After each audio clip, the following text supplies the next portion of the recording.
Here's one of the biggest mistakes people make during a traffic stop. A police officer walks up and says, "Do you know why I pulled you over?" Most people think that's just conversation. It is not. It's a chance for you to admit something, guess something wrong, or hand police evidence they can use against you in the future.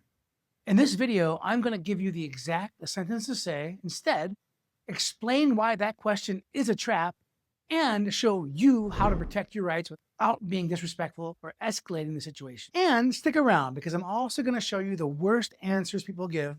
And one of them is so common that decent, innocent people say it every day without realizing they're making the stop much, much worse. Because knowing your rights is not about being rude or disrespectful. It is about not helping the police build a case against you. Every single day, people get themselves in trouble, not because they're guilty, but because they start talking. They try to be polite. They try to seem cooperative. They try to explain. They try to talk their way out of a ticket. And instead, they end up giving the police exactly what the police were hoping to get: an admission, some inconsistencies, or even probable cause. So let's get right into it. If an officer says, "Do you know why I pulled you over?" your best response is, "Officer, I'd rather not answer questions. Can you please tell me why you stopped me?" That's it. Short, calm, respectful, clean. You're not arguing. You're not escalating. You're not accusing the officer of anything. You're simply refusing to guess and refusing to make their case against you easier. And that does matter. And here is why the question the police ask is so dangerous. Because when police ask, "Do you know why I pulled you over?" they're often not looking for information. They're looking for a statement that they can use against you. Because most people respond with one of these. "Was I speeding, officer? I might have rolled that stop sign. I was looking at my phone for a second. I was playing with the radio. I was messing with my blinker. I'm sorry, officer. I was probably going a little too fast." Do you see the problem with all that? These are not casual comments. These are admissions. And by talking like that, you likely confirm behavior they may not have been able to cleanly prove without your help. And from a psychological standpoint, this is why that question works so well. Because it feels harmless. It feels like the officer is giving you a chance.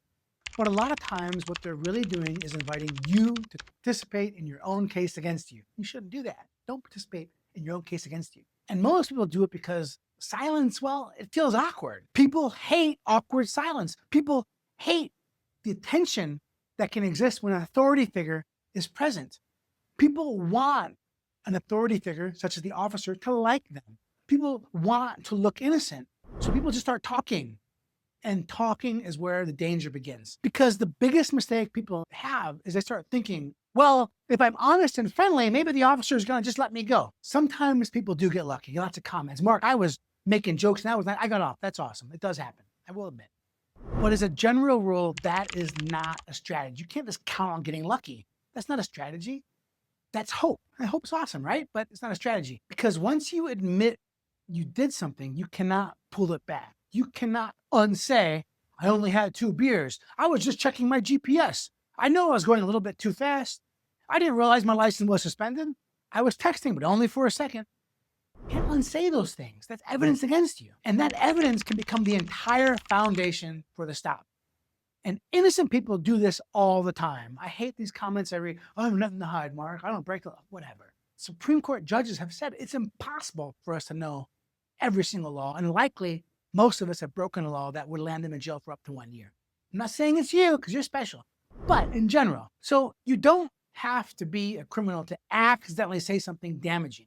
You just have to be nervous, intimidated, or the worst, eager to please. That is why your default should be respectful, provide required documents, and stop volunteering information. So let me break down the response again. "Officer, I'd rather not answer questions. Can you please tell me why you stopped me?" Now, why is this so effective? Well, first, "I'd rather not answer questions" is polite. It really is. You're not saying, "I know my rights." You're not saying, "I'm not talking to you."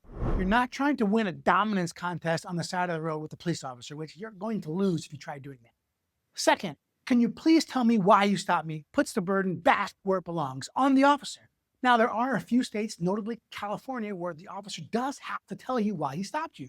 That is the exception in the United States. And here in good old Indiana, they're going to tell you nothing at the side of the road. In fact, you may not know why you were stopped until you get the ticket or you get the criminal charge. So do your best to put the burden back on the police. If they stopped you, they can say why. You don't need to guess. You do not need to help them by filling in gaps or offering extra information. And third, this strategy keeps you from making one of the most common psychological errors in stressful encounters: trying to relieve the tension by oversharing. I'm guilty of this. My wife's mad at me. I start just talking. It doesn't usually help, but it definitely is not going to help you when you're stopped by the police. Oversharing often feels good in the moment, can feel like cooperation, but legally it is self-sabotage. Now, I've watched the Bodycam video. I've heard the audio files. Let me give you some of the answers that sound harmless, but can seriously hurt you. Bad answer number one: was I speeding?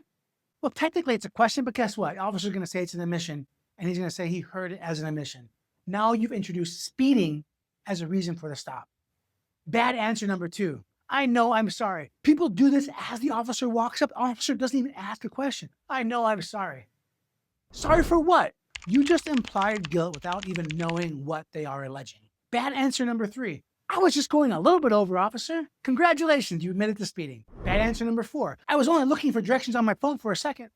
Again, admission. It's traffic infraction, if not a crime in most states. Play with your phone while driving. Bad answer number five: I'm tired. I'm coming home from the bar. I'm coming home late. Whatever.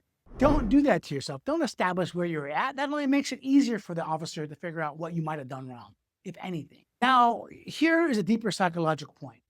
Under stress, people blurt things out because they think explanation equals safety. It does not. A roadside stop is not therapy. It is not a truth and reconciliation circle. It is an evidence gathering event. The more you understand that, the safer you become. So what should the first 2 minutes of any stop look like? Very simple. Officer walks up. You keep your hands visible. You stay calm. You do not make sudden movements. If the officer asks you for your license, registration, insurance, provide them. Some of you are going to write on the comments, I'm a sovereign citizen, don't need a driver's license. Just nonsense. You have to research your state laws. If you have a concealed carry, a license to carry, you may be required to disclose that. If the officer doesn't ask, the officer does ask, or in some states like Indiana, you don't got to tell them anything about a weapon, but you shouldn't lie. You have to know your responsibilities if you're carrying a weapon. But if the officer asks, do you know why I pulled you over? You say, officer, I'd rather not answer questions. Can you please tell me why you stopped me? And if the officer asks follow-up questions, which they probably are, they've been trained on that, they might ask where you're coming from. Where are you headed?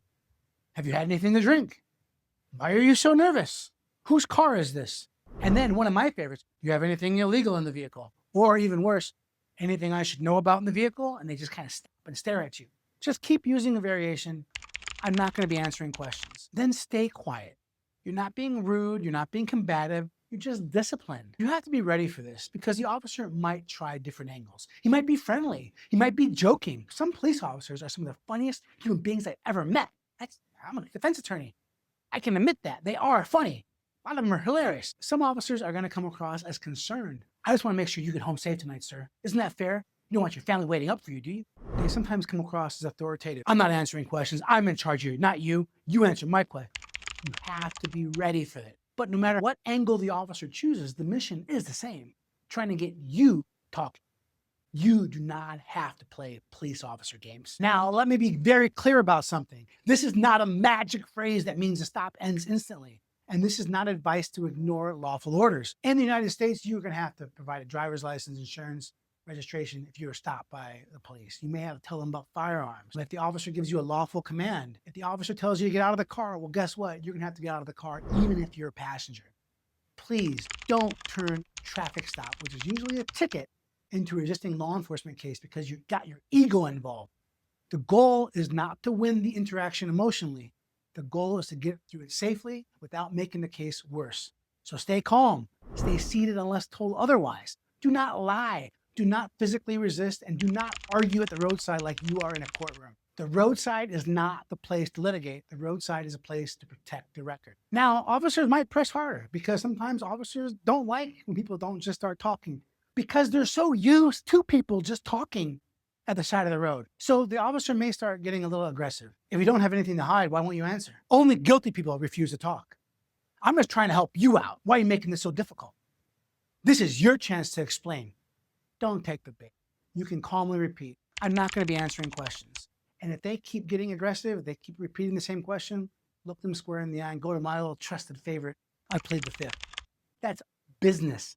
The officer's probably not going to like it, but it's all business and it's on the record. It's pretty powerful. I plead the fifth. I'm not talking. That's it. You do not owe them a performance. You do not owe them a persuasive speech. And you definitely do not owe them a confession disguised as an explanation.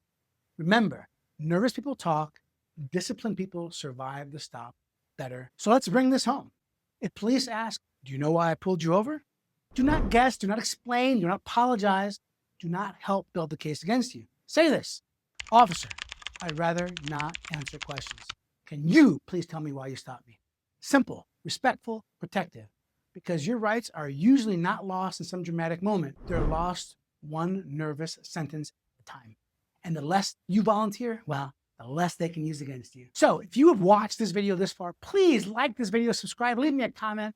Let me know if you agree with me, disagree with me. I love all comments. The mean ones, I like them too, but I like nicer comments.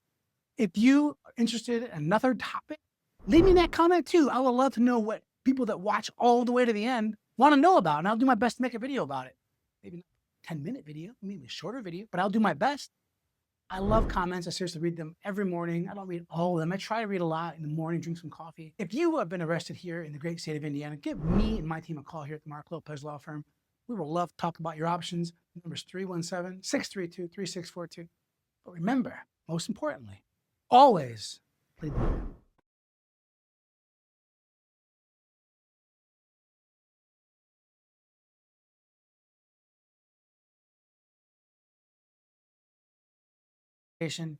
I'm not going to be answering questions.